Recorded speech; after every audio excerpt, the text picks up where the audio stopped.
Welcome, everyone, to the third and final webinar in Sustainable Conservation's Watershed Moments series. Thank you all for joining us today.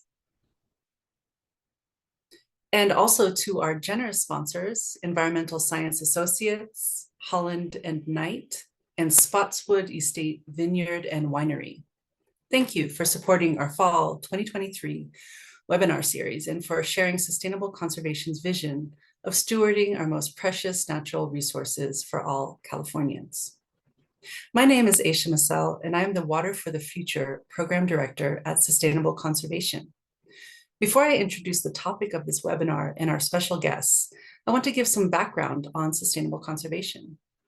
For those of you who don't know us, Sustainable Conservation is a nonprofit that advances the collaborative stewardship of California's land, air, and water for the benefit of nature and people.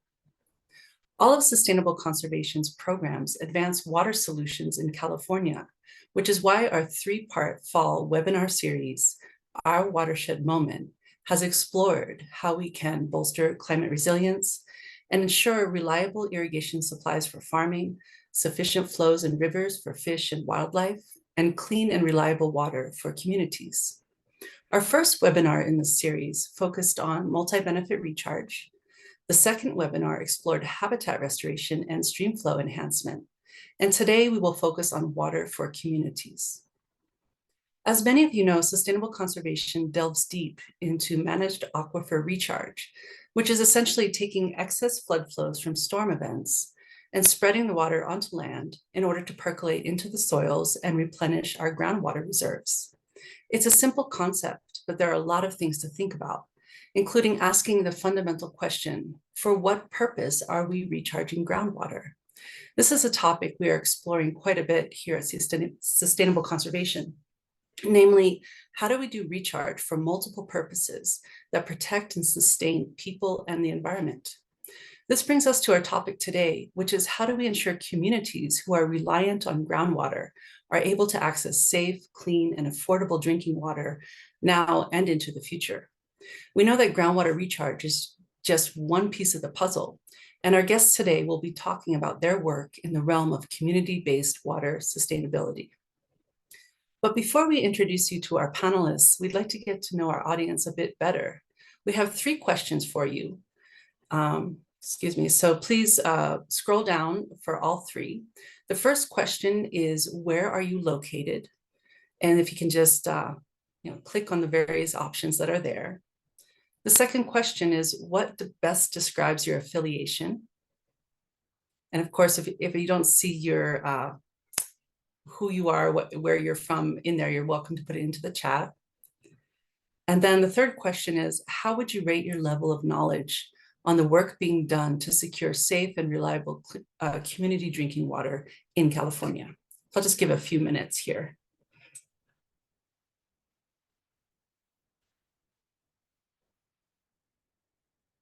And Hannah, if you can let me know when's a good time to sum it up.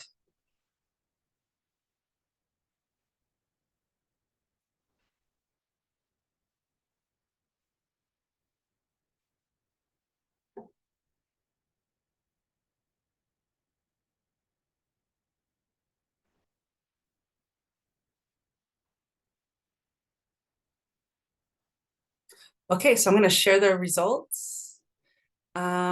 Looks like a lot of folks are coming in from San Joaquin Valley, Sacramento Valley, and the Bay Area, as well as some in Southern California in the coastal area.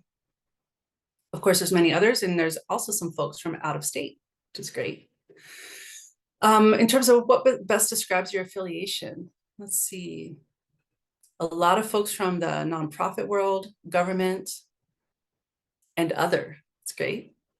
And then the level of knowledge about community drinking water in California, most folks are saying average, with the rest being split between beginner and expert. So it's wonderful. Thank you all for participating in that poll. And so now I'm going to ask our panelists to come onto camera. And as they do so, I want to give a quick preview of the format of our discussion today. I will briefly introduce the panelists, and then they will introduce themselves and their organizations more in depth and give their perspectives on the water situation in the communities that they work with and live in. After all three of them give their opening introductions, there will be a discussion between the panelists where we will take questions from the audience. Please type in any questions or comments via the chat or Q&A box. And if you have a question for a specific person, please address them by name. So without further ado, it is my pleasure to introduce our three panelists. First, we have Jasmine Ramirez, a community development specialist with Self-Help Enterprises. Next up will be Jenny Nunez Rodriguez, a senior administrative analyst for the Madera County Water and Natural Resources Department. And finally, we will have Caroline Haro, a board member of Fairmead Community and Friends. And so, Jasmine, can you please start us off? Good morning, everyone. My name is Jasmine Ramirez. I am a community development specialist for Self-Help Enterprises, working largely on Sigma implementation efforts. And as some background about our organization, Self-Help Enterprises has been working in the San Joaquin Valley since 1965 and is a housing and community development organization. And the organizational mission of Self-Help Enterprises is to work together in building and sustaining healthy homes and thriving communities here within the San Joaquin Valley. Our organization is based out of Visalia, located in Tulare County, but our service area stretches across the San Joaquin Valley from Kern County to San Joaquin County. And in terms of some of the groundwater planning work that we are doing, I am a part of Self-Help Enterprises community engagement and planning team, and our team was established in 2016. And in our work, we really aim to serve as a bridge between communities and residents of communities and the technical and local groundwater governance process. And following that, a significant part of our work is our Sigma implementation work. As groundwater sustainability agencies are developing groundwater sustainability plans and implementing those plans, our work really involves engaging with all sides of the spectrum to advance the priority of working with disadvantaged communities who are traditionally excluded from policy decision-making processes. And we want to ensure that we're consistently attending groundwater sustainability agency meetings, providing public comment, and advocating for the groundwater needs and consideration of residents to be included within plans for managing groundwater as they're being created and implemented by groundwater sustainability agencies at this time. And as we're tracking the Sigma implementation process, we track 8 GSAs across 5 subbasins, working with residents within these communities and working with the GSAs themselves, and also working with state agencies throughout this process. From a valley-wide perspective, most San Joaquin Valley rural disadvantaged communities rely entirely on groundwater sources as their primary source of water. And often these groundwater sources are contaminated, at times located in basins that are critically overdrafted more often than not. And this has become increasingly important as Sigma has presented an opportunity to manage groundwater in this way for the first time. And the plans that are being developed and implemented right now are going to shape not only how groundwater is allocated for years to come, but also it has the potential to shape the futures of these communities themselves. In terms of the needs of communities within the San Joaquin Valley, one of the most critical needs that we see and we strive towards improving is the need for residents within disadvantaged communities who are and will be deeply affected by whatever decisions are put into place for how to manage groundwater. We need those residents to be included in the policy decision-making process. And so a significant portion of our work is to work towards ensuring that safe, reliable water sources are available to all, and that all voices are heard and considered in groundwater policy development efforts. And in terms of more specific valley-wide needs, I would say that valley communities need plans that are protective and conservative enough in the terms of the measurable objectives and the minimum thresholds that they set, for example. Ensuring that these plans are protective enough to ideally ensure not only water quantity, minimizing the number of domestic wells that are impacted and at risk of going dry, but also to ensure water quality for the years to come. And again, with this being the first time that groundwater is legally required to be managed in this way with SGMA, there is a lot of opportunity to potentially get things wrong. And the results of that would be devastating, particularly for residents within disadvantaged communities.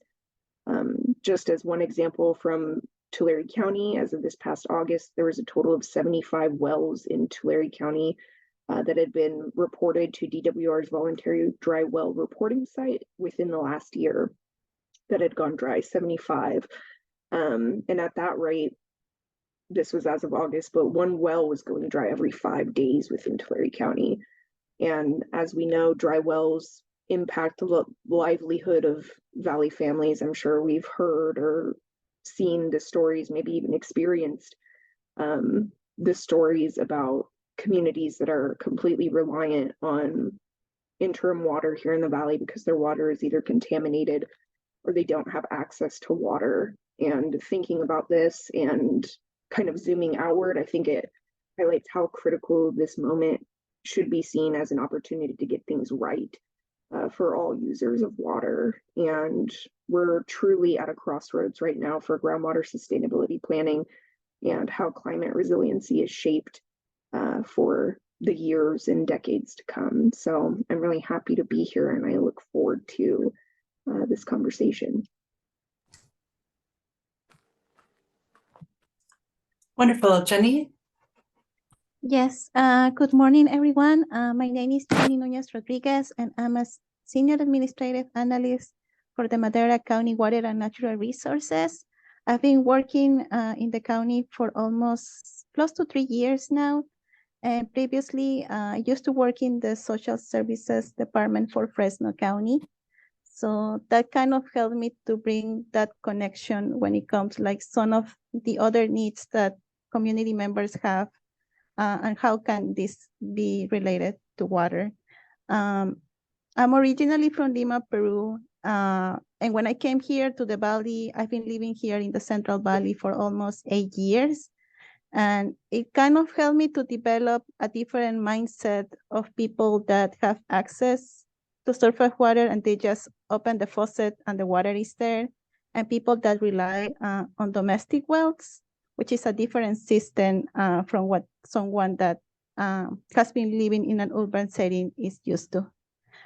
Some of the projects that I'm working on here on the department are the Madera County Drought Work Group. And in this drought group, we have quarterly meetings where we try to engage different representatives from the county, state agencies, but also community members, just to get an understanding of what are their needs and what are the things that we as a department can do to help them address those needs. And we are also working currently on a grant with other NGOs, nonprofit organizations, which are Civil Well, Sustainable Conservation and Leadership Council, in trying to identify possible alternatives for recharge and land repurposing in Fairmead. And so the work that I do here, it's kind of related, try to involve more the communities, but just also to understand kind of the mindset that they have when it comes to the water needs. And I think there are a lot of needs, but the problem is that the timelines are different. And this is kind of the things that we kind of have to help identify community members, how some of these processes work. So this is what we do as a department here.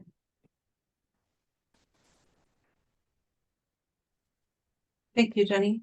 And Caroline. Good morning, everyone. I'm Caroline Harrow, formerly known as Caroline Williams, and I am a member of Fairmead Community and Friends, which is a 501c3 organization. We consist of 9 members. We were originally under the Community Action Partnership of Madera County, but we're pleased that we're basically standing on our own now since we have our own 501c3.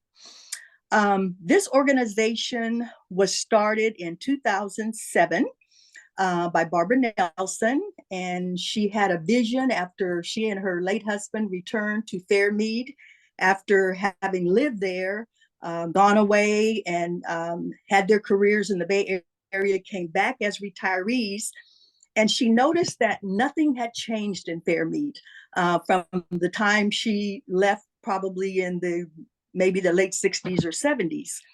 And so her vision was to get a group together to advocate for Fairmead. So that was the beginning of Fairmead Community and Friends in 2007. We are 9 members total now, at the moment. We are made up of basically the makeup of our community is predominantly Hispanic. There are Blacks and there are whites that live there. And so our board represents the makeup of the community.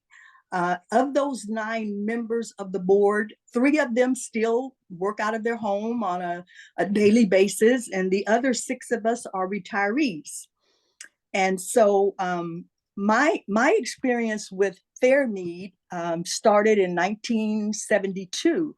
I had actually never heard of Fairmead until I met my late husband. He took me to Fairmead to meet his family, and in 1972, there really wasn't much there. There was a store, there was a Mammoth Orange, there were a couple of churches, there really were no services to speak of. We actually established our home in Fairmead in 1981. We moved on 3 acres. His family had come in the 40s and bought 40 acres, and we moved on to our little 3-acre portion of the 40 acres in 1981. Of course, we had to dig a well because Fairmead is made up of farmers, property owners who have domestic wells, and renters who live maybe in the portion of Fairmead where they are connected to the county well. So we had to dig a well in 1981, and water was really plentiful, I would say then. We didn't go more than 200 feet, and we had adequate water for a number of years. But we dug a second well, and that well has gone dry. So I'm one of those individuals who has a dry well in Fairmead, and there are many of us, unfortunately, that are experiencing dry wells. And so one of the challenges that we have in Fairmead is to have clean, safe drinking water. We take for granted turning on a faucet, being able to go and run water in a bathtub and do your laundry, water your lawn. These are the kinds of things that we take for granted. Well, those things don't happen too readily in Fairmead at the moment because water is a shortage there. If you have a dry well, you may be receiving help from self-help through their emergency water program. I do have a water tank that they fill and bring me drinking water. But those that are on the domestic well, there are more families on that well than it was ever intended to be. So that well can sometimes create problems also. So water is a major issue in Fairmead, and we are constantly challenged to get to the table with agencies that are interested in helping rural communities. We're a community of approximately 1,100 people, and help is needed. Help is needed tremendously to help us figure out how do we continue to have adequate water. Those of us on domestic wells, we're hoping that a water system, a new sewer system will help us get off of those domestic wells onto a county well. And so that's some of the challenge that we're facing in Fairmead. And we're looking forward to working with the different groups that we are partnering with now, like Leadership Council and Self-Help. We are available and willing to do the work. And we just want to make sure that we're at the table when decisions are being made. Thank you. Thanks to all of our panelists for a wonderful introduction. And we really structured this to kind of have a group discussion. So as the folks are talking, the panelists are talking, those in the audience, please type in your questions and we'll get to them. But in the meantime, I have some kind of starting questions I'd like to ask the panelists, and then you're welcome to ask each other as well if you had any questions about somebody else's work or perspectives. So I'm going to combine kind of two of my questions into one. Some of you have talked about, this plentiful water where communities were, established. There's plenty of water there in times past. I guess, what do you think are the factors that have led to wells going dry? And, you pick any range of factors that you wish to talk about. And then, kind of lumped into that, what do you think are some of the biggest opportunities to secure safe drinking water for communities, given what's going on in past and current and potentially future times? And any of you, feel free to jump in, or I'll just call on one of you. I think I can start. So SGMA, the Sustainable Groundwater Management Act, just passed in 2014. So before that, there were not really regulations when it comes to the use of groundwater. And as a result of that, some of the basins, especially the ones located here in the San Joaquin Valley, become overdrafted. So kind of in the timeline of how things happen and develop and how we got here right now. So some of the opportunities that we have seen, or how we can improve this situation, especially from the county perspective. So we are also the Madera County GSAs, and farmers located within the Madera County GSAs have allocations. So that kind of limits the amount of groundwater that they can use. And we are also working in projects or looking for alternatives like recharge and land repurposing, especially land repurposing through the multi-benefit land repurposing program, also known as MLRP, kind of like see ways that we can encourage growers to possibly retire some agricultural land for other purposes. So I think taking into account the timeline is important because this is something that didn't happen over time. Regulation just passed kind of to help the situation, and agencies are trying to do the work to kind of reduce the impact that this situation has created over time.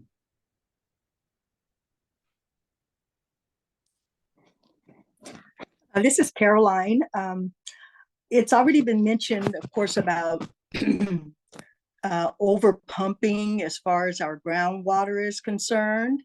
And we're pretty sure that's part of why we have so many dry wells in the Fairmead area. And of course, the kinds of crops that are grown in our area now are predominantly almonds, of which it's my understanding they use a lot of water. And one of our board members is an almond farmer. And one of the things that she has shared with us is that they have gone to a drip system for irrigating their almonds. And of course, that's using less water than if you were just flooding your field. So I think educating those who are the bigger water users, which our farmers are. And we're hoping that there will be some kind of balance. Farming is important to our community. We don't advocate for farms to go away, but sometimes there has to be a different way of doing what you've been doing for years. And so going from flooding a field to a drip irrigation might be one of those ways of starting to do less pumping of groundwater. So that's going to be a challenge. We know of some of the work that Sigma is doing, and we try to be offer suggestions. One of the things that I know happened about 10 years ago is we went to a board of supervisor meeting because so many in Fairmead had dry wells. And the meeting was frustrating.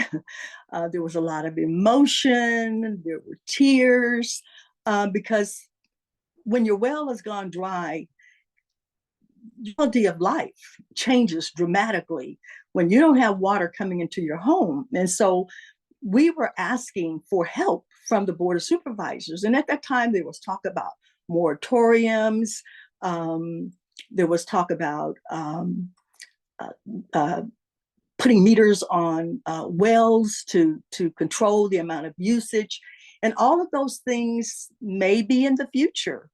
But again, we are challenged to figure out ways to minimize the groundwater pumping that has gone on. When Fairmead was first founded in 1912, we didn't farm almonds. There was cattle, there was cotton, there was grain. There were commodities that used a lot less water, obviously. But now almonds is the crop of choice for so many farmers. And so the challenge remains, how do we figure out how to use less water? How do we balance what farmers use and what residents need to use? And just to kind of touch on some of those comments, it almost goes without saying that overpumping, specifically by big ag for profit, has led to critical impacts on the livelihoods of Valley residents. And I recently attended a webinar where they had announced that just 2% of groundwater is used by domestic wells, while upwards of 94% is used for pumping for ag. And I think one aspect of this work in the Valley is how absolutely critical it is to emphasize the fact that we really need to work together in this process. We can't eliminate ag. That's completely unrealistic.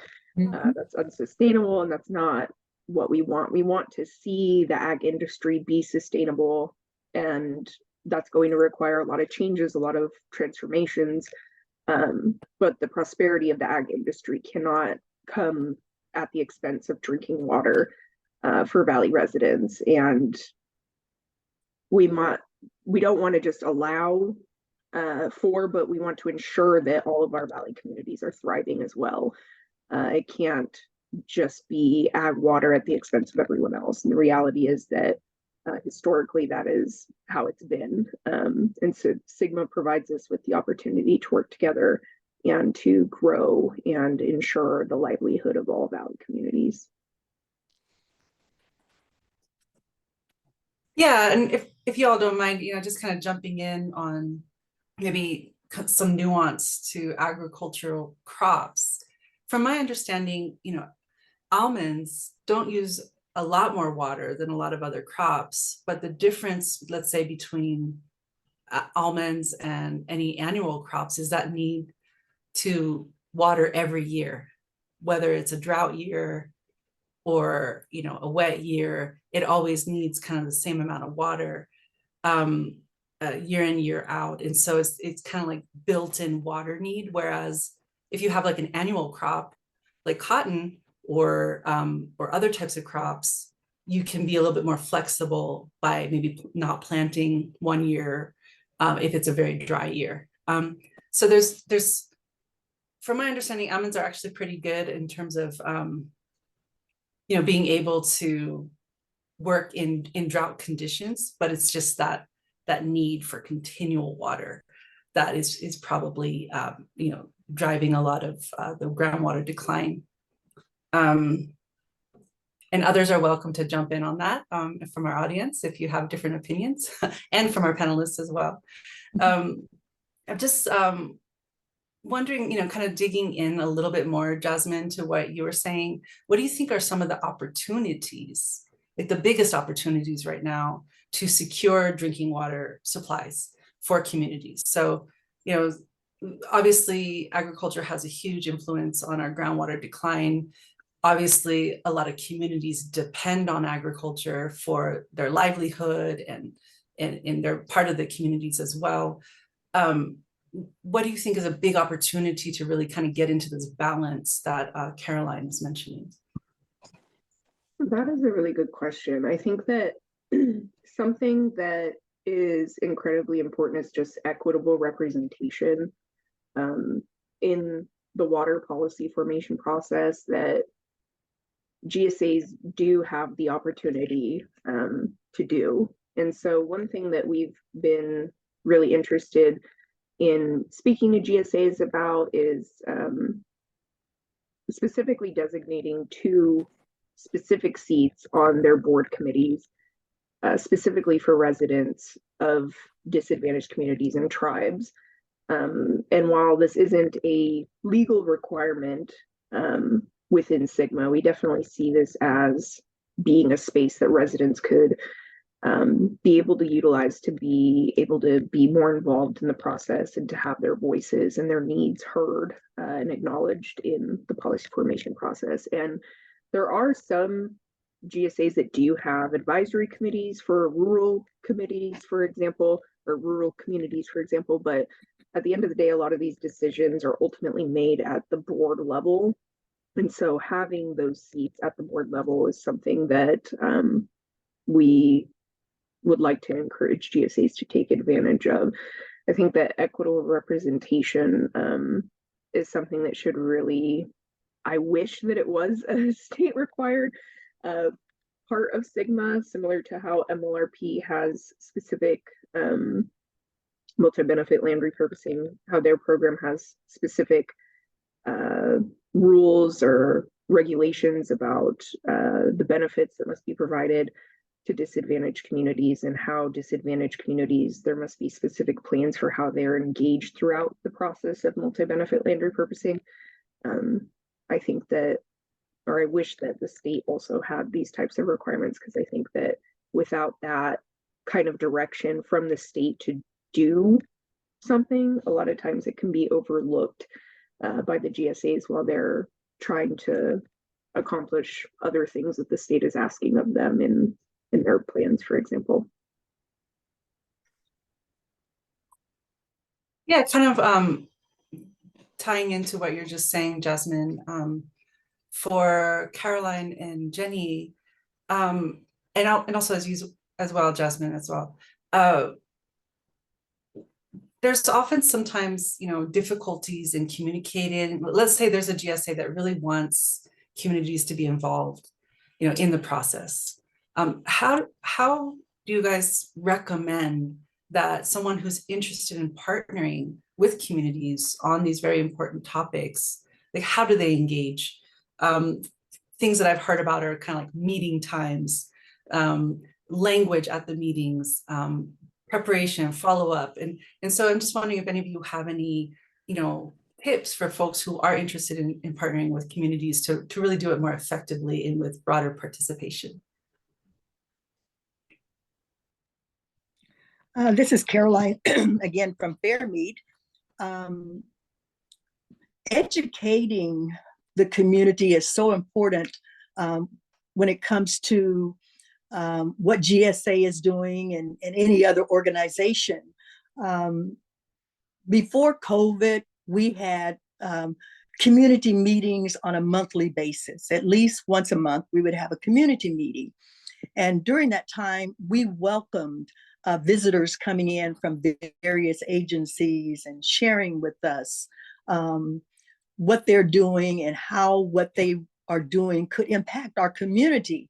So it's important to be visible in the community for any organization that can provide assistance, can be a resource for us. We don't have our community meetings on a regular basis anymore, but we can always have a meeting at the school where if somebody needs to come in and tell the community what's going on and get community input, that can be arranged. And it's just important to keep that pipeline open, to keep the community informed, to hear the questions and comments that the community has, because you've got people in Fairmead that have lived there all their life. And sometimes what we hear is they've been talking about like the area plan for years. That's all I've ever heard is talk about the area plan, but we don't see anything happening. So it's important for people to have a voice, to be able to come to the table and say what they think, what they feel, what they think could be a solution or could be an improvement. So educating, I think that all comes under the umbrella of educating the community. And I would like to add to what Caroline and Jasmine said about the education being an important piece and empowering those individuals and kind of like, if it's possible, provide a lot of repetition of some of these concepts. I think that helps a lot. So we recently, our department has been working with self-help as part of one of their programs, the Leadership Institute, where we are trying to empower community members by providing them the tools that they need to speak up at these meetings. And also, as part of the grant that we are working on, the California Resilience Challenge grant, we have 3 workshops, especially the last one. We felt that there was a need kind of to explain or probably provide more repetition about what these concepts are about. That you hear the word recharge, the word land repurposing, about the word GSA. Don't really like so much using acronyms because when I think GSA, and if I'm someone that is not familiar with this concept of what a GSA is, kind of like just providing a lot of repetition, providing the tools, making the tools accessible. And even if it's in another language, just to understand the mindset that that person has, because it could be someone that has been living in the community for a long time, or it could be someone that just moved, like myself, and used to live in an urban setting and doesn't have kind of this understanding, or is just trying to understand and educate themselves about these issues. So there are a lot of components, and I don't think there is just like one step or 2 steps of how these things can be done over time.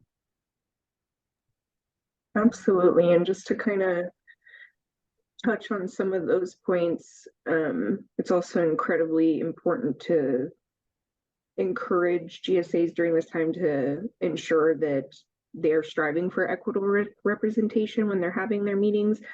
For example, having meetings that are accessible at accessible times of day, not during the regular working hours for folks, to kind of increase the possibility of people actually being able to attend should they have an interest in attending.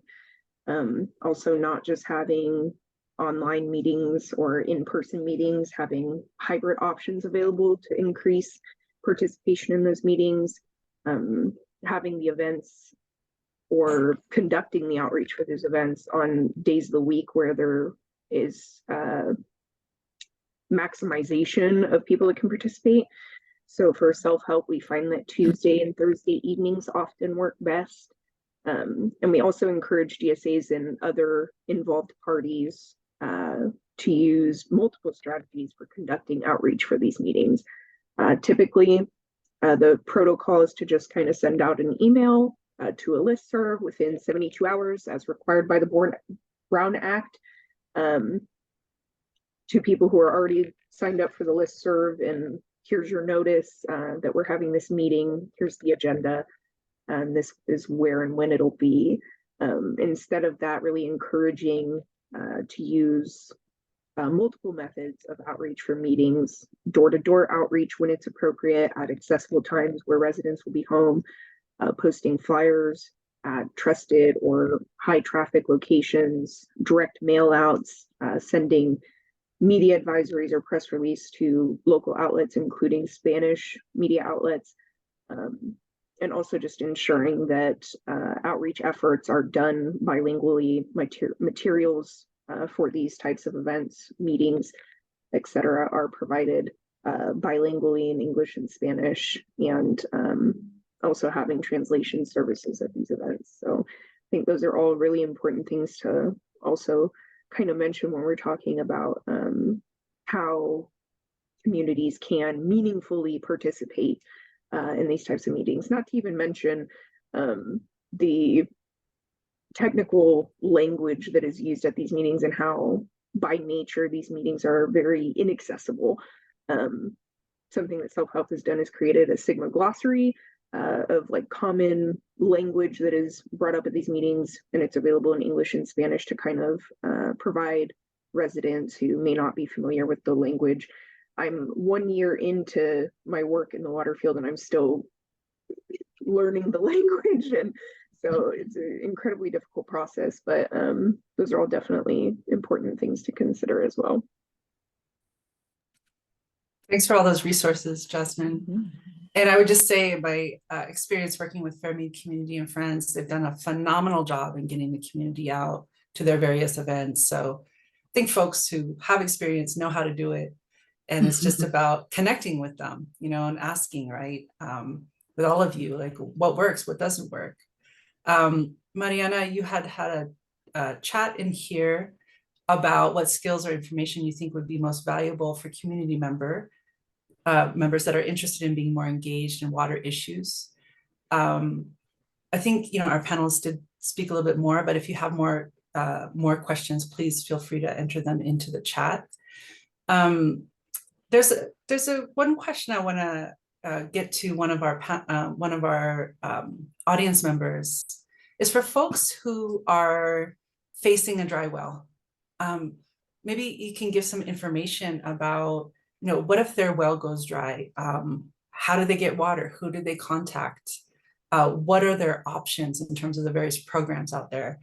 I know some of you work directly in that. Jasmine and Jenny know about ways people can get connected with a water tank like Caroline has, and some drinking water, like bottled water. If you could just give some of those resources out, that'd be great. So I know for Self-Help Enterprises, our emergency services team is the department that's responsible for helping to ensure that if someone is facing a dry well, they're able to go to our website and fill out an intake form.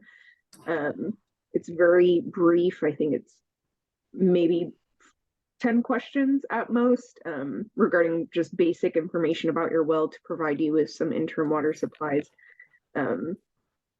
And I see Sonia has entered here into the chat more about how that can be done. I know that also, in addition to the interim water supplies, the emergency services team is also drilling wells at a record rate. To date this year, they've helped drill 116 wells throughout this year, which is up significantly from last year's, I think it was 4 wells that they were able to drill, really trying to address the backlog that's been created. But yeah, for more information, there's some info in the chat for anyone who may be in need of contacting for services. And for those of you who are listening to this recording, folks who are not here right now, they can't see the chat. We'll put some of these links in our webinar recording and text that supports that. So you can go there for the direct links. Thank you, Jasmine.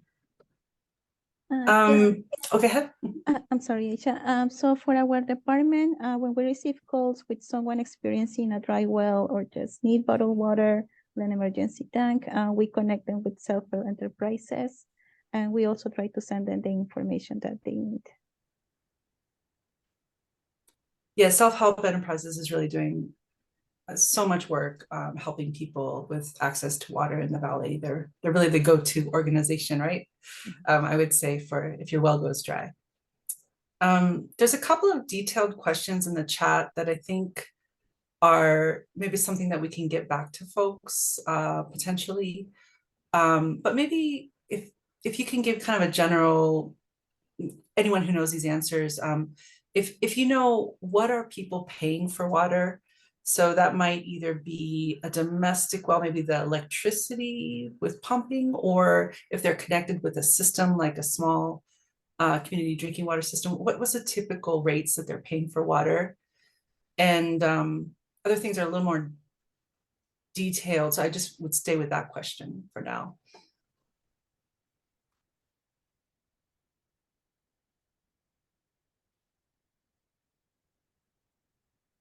Does anyone have any insight into kind of the rates that people pay when they do have water?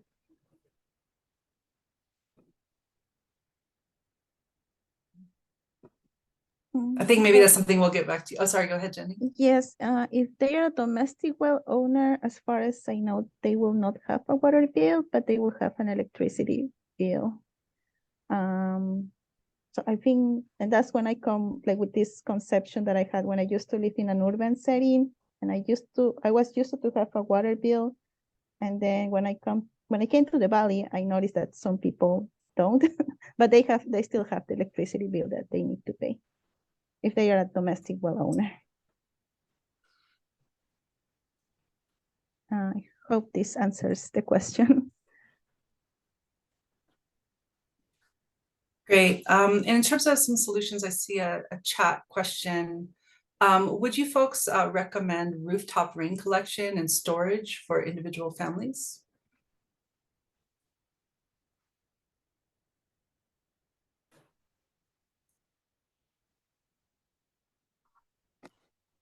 Maybe something to think about as a potential solution. Here's a question. I'm going to read this kind of longer question a little bit, but we're almost at time. One question for all of you is, you know, we've talked a little bit about kind of these emergency, you know, water tanks and water deliveries that are available for folks, you know, in the now. When you're looking into the future, what do you think water resiliency really looks like for communities in the valley? What are the elements that would make a true kind of community water resilience be something that is, you know, something that you want to see? This is Caroline again. I think in Fairmead, water and sewer are two things that come together for the entire community. And of course, right now we have domestic wells and we have a community well. And there is some movement, I think, in the direction of at least surveying to see what well owners would be interested in a connection to a community well. We're in the sphere of Chowchilla. So if we could somehow or another be connected to a well that's, of course, not a domestic well, but if those of us that are on domestic wells could get a connection and not have septic tanks and not have wells that can go dry, that's what we envision for Fairmead. And I think we can move in that direction. It's doable. But it just hasn't happened, obviously, yet. But that's what I foresee for Fairmead, water and sewer, because we're never going to have the growth that we could experience, the growth that happened, say, in the first 20 years of Fairmead's existence, when there were businesses, there were upwards of 1,500 people that were living there. We're never going to have that until we have adequate water and sewer.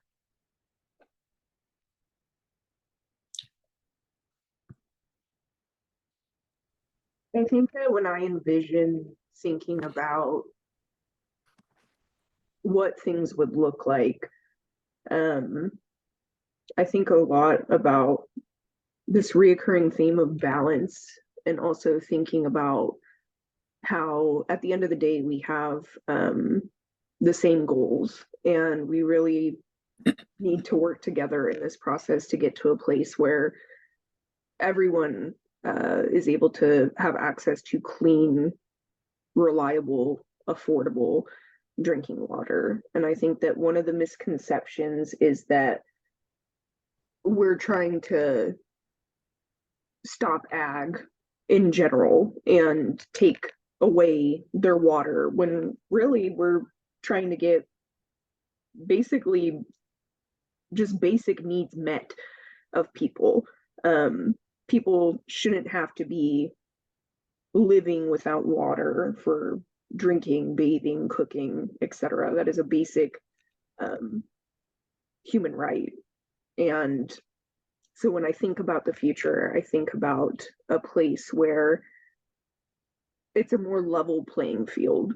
I think overall that's kind of what I'm trying to get at, is it's a more level playing field instead of this power instability and unstructure as it is right now. So having things on a more not evil, even level playing field overall.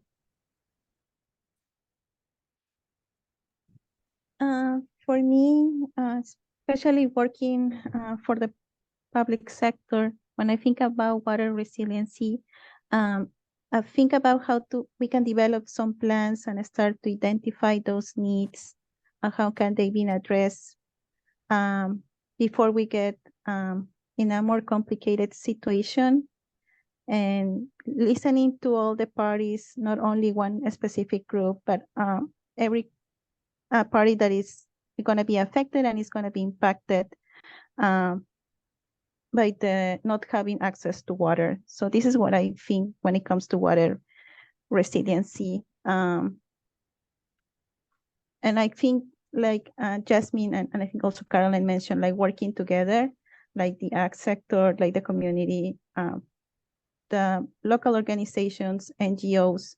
So all of them bring a different perspective, and just kind of combine of those perspectives to address those needs and find solutions for everyone.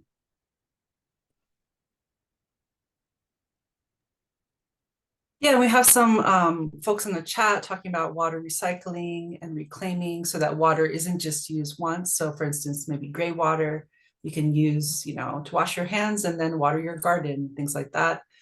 There's also, somebody mentions an atmospheric water generator that can pull water from the air. There's also rainwater catchment. There's all kinds of solutions. There's the connection to nearby, municipalities like Caroline was mentioning. There seems to be a lot out there.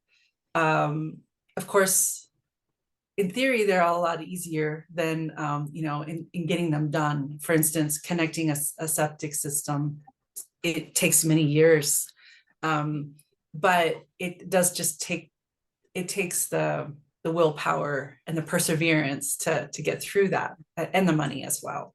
And so the priorities, and that's one thing that as sustainable conservation, we're really trying to see, well, okay, we're real interested in recharge, but let's see how we can target it for different, priorities, and those priorities being defined by communities, in the driver's seat, and really, thinking through the various options and what works for the context. Because I think one thing that Jenny, you mentioned in our preparation is that it's not a one size fits all.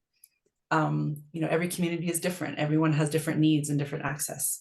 And so with that, I would like to ask just one final question. And I'm sorry for the folks that haven't asked your questions. Some of them were a little too detailed, but we'll try to get back to you with something. But the final question, I would like to ask each of the panelists to give us a 1-minute takeaway that you would like the audience to think about as we all work towards community water sustainability.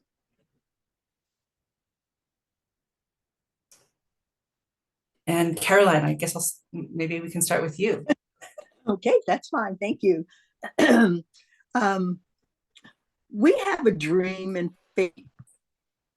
And as I look back at our history and I recall all the different businesses that once existed in Fairmead, we had a post office, we had a general store, we had a hotel, we had an orange stand.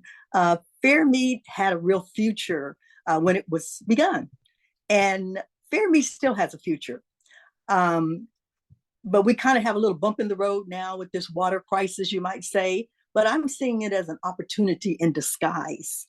And some of the things that we want to see in our future is we want to see that community center library built in the next 2 to 3 years. We want to see that water and sewer. We want to keep moving in that direction so that we can have affordable housing, so that we can have businesses again, and so that we can have industry. And so Fairmead can be, the people can be empowered, and we can continue to change lives, and we can have a better community. That's our vision for Fairmead. Thank you, Jenny. Sorry. So for us, just keep on working with all the parties involved in this process and trying to educate them. One of my takeaways from today is that it seems that we have probably more things in common when it comes to solution. So education was a big resonance of today's meetings, and that's something that we are trying to put in practice every day here in the county. And then just also like understand that the needs that communities like Fairmead or other communities here across the Central Valley are different from other parts of the state. And I just want to thank Sustainable Conservation and for having us today and creating this space for voicing some of those needs and concerns that communities like Fairmead or other communities across the Central Valley have and are experiencing today.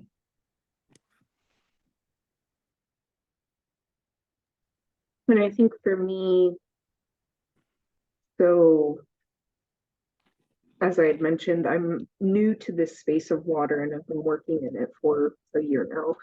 And originally coming from the Bay Area, I didn't know that any of these experiences were happening right here in California.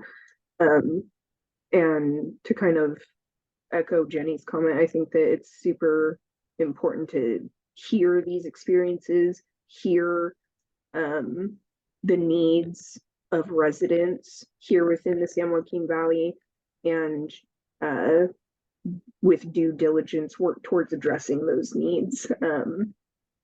And I think it's also important that we remember that the lack of representation in these types of water policy formation processes isn't something that has occurred in a vacuum.